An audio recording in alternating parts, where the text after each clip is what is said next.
Pembahasan pertama yaitu pengertian pengelolaan pembelajaran pendidikan agama Islam. Pengelolaan berasal dari kata kelola atau istilah lainnya disebut dengan manajemen yang artinya ketatalaksanaan. Pengelolaan adalah pengadministrasian, pengaturan, atau penataan suatu kegiatan.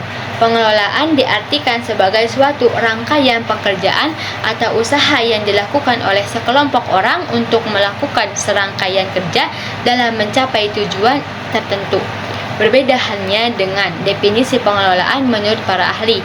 Yang pertama, menurut Wardoyo, pengelolaan adalah suatu rangkaian kegiatan yang berintikan perencanaan, pengorganisasian, penggerakan, dan pengawasan dalam mencapai tujuan yang telah ditetapkan sebelumnya.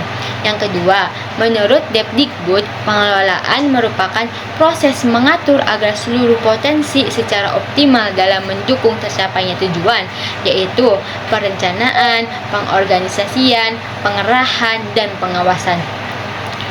Pada masa sekarang, pembelajaran terkaitkan dengan belajar, maka aktivitas belajar siswa harus dijadikan tolak ukur dalam merancang pembelajaran. Pengertian pembelajaran tercipta melalui beberapa hal. Yang pertama, pembelajaran adalah proses interaksi peserta didik dengan pendidik dan sumber belajar pada suatu lingkungan belajar. Yang kedua, pembelajaran adalah membelajarkan siswa menggunakan asas pendidikan maupun teori belajar yang merupakan penentu utama keberhasilan pendidikan. Dan yang ketiga, pembelajaran adalah proses komunikasi dua arah yang mengajar dilakukan oleh pihak guru sebagai pendidik, sedangkan yang belajar dilakukan oleh pihak peserta didik atau siswa. Dalam istilah pembelajaran tersimpan unsur pembelajar dan unsur pengajar. Pembelajar adalah peserta didik yang belajar menggunakan berbagai sumber belajar yang sengaja diterima olehnya dalam suatu proses yang disengaja dan ruang waktu yang telah direncanakan.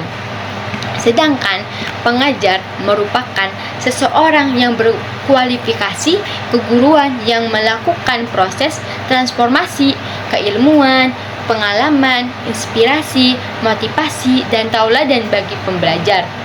Berdasarkan uraian di atas, dapat disimpulkan bahwa pengelolaan pembelajaran pendidikan agama Islam merupakan proses untuk mencapai tujuan pembelajaran.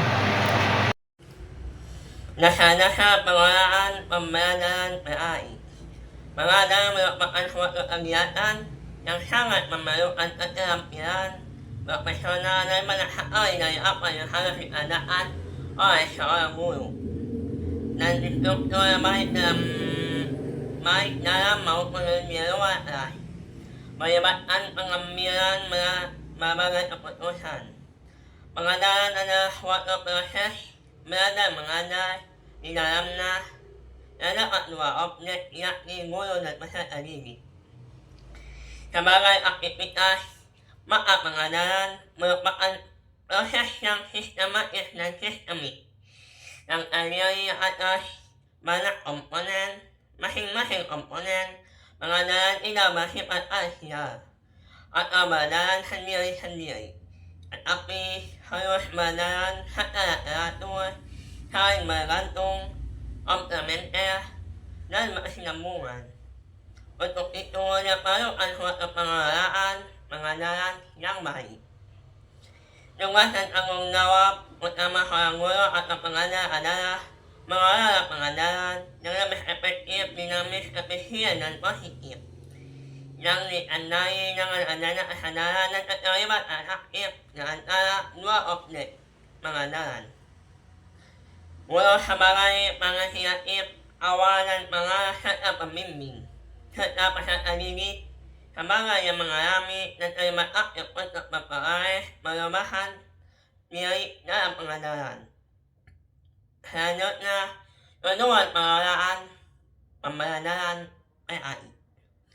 Tujuan manajemen peserta didik adalah mengatur kegiatan-kegiatan peserta didik agar kegiatan tersebut dapat menunjang proses pembelajaran.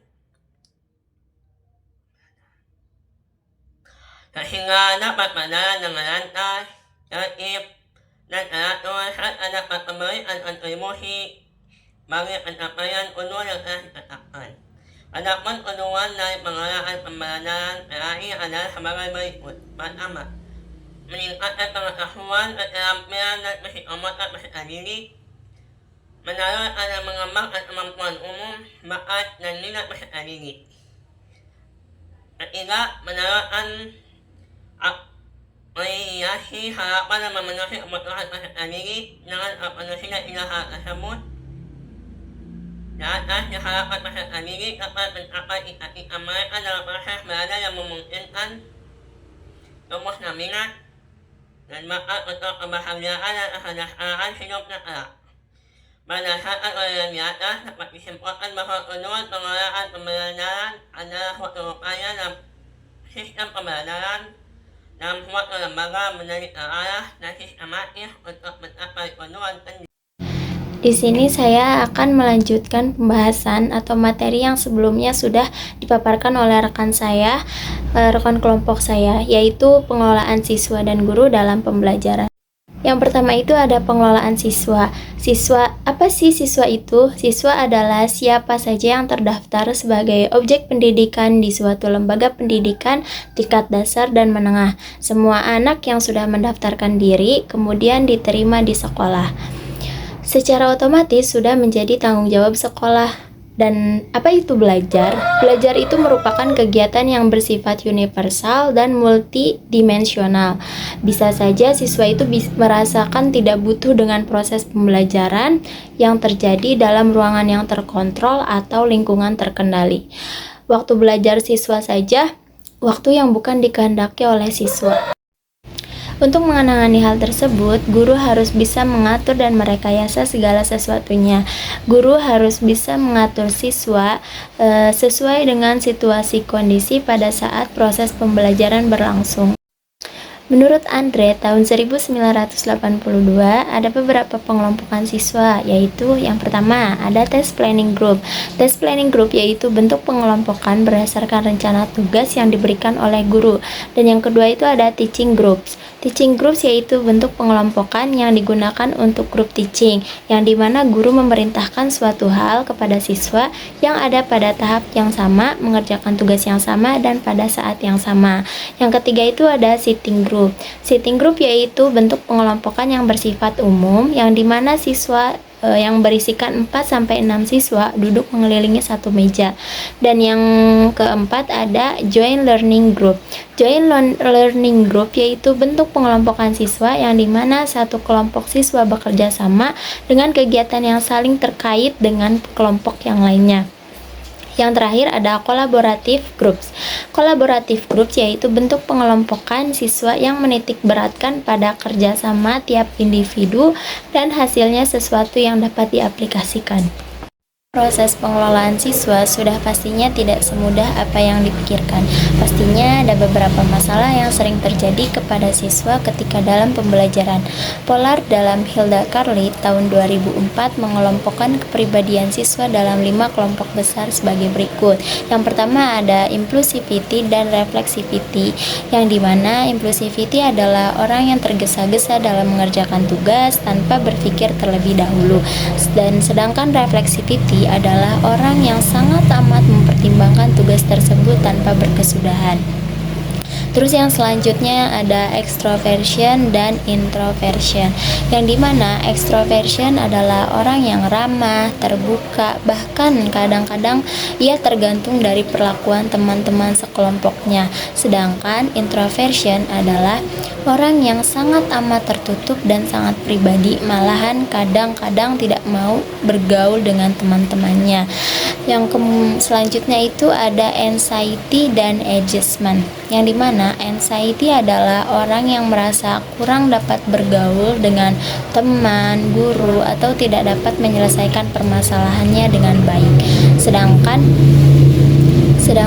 adjustment adalah orang yang merasa dapat bergaul dengan guru, teman, atau dapat menyelesaikan masalahnya dengan baik. Yang terakhir ada facilitation dan perseverance. Facilitation adalah orang yang konsentrasinya rendah, sering berubah-ubah dan cepat menyerah akan pekerjaannya. Sedangkan perseverance adalah orang yang memiliki daya konsentrasi yang kuat dan terfokus serta pantang menyerah dalam menyelesaikan suatu pekerjaan. Solusi yang dapat dilakukan untuk mengatasi permasalahan di atas terdapat dua cara. Yang pertama itu usaha yang bersifat pencegahan seperti menunjukkan sikap tanggap. Dalam tugas mengajarnya, guru harus terlibat secara fisik maupun mental.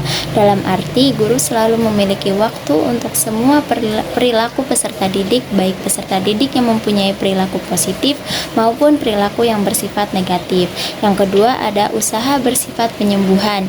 Yang pertama itu ada mengidentifikasi masalahnya, yang kedua menganalisis masalahnya, yang ketiga menilai alternatif pemecahan, dan yang terakhir mendapatkan balikan.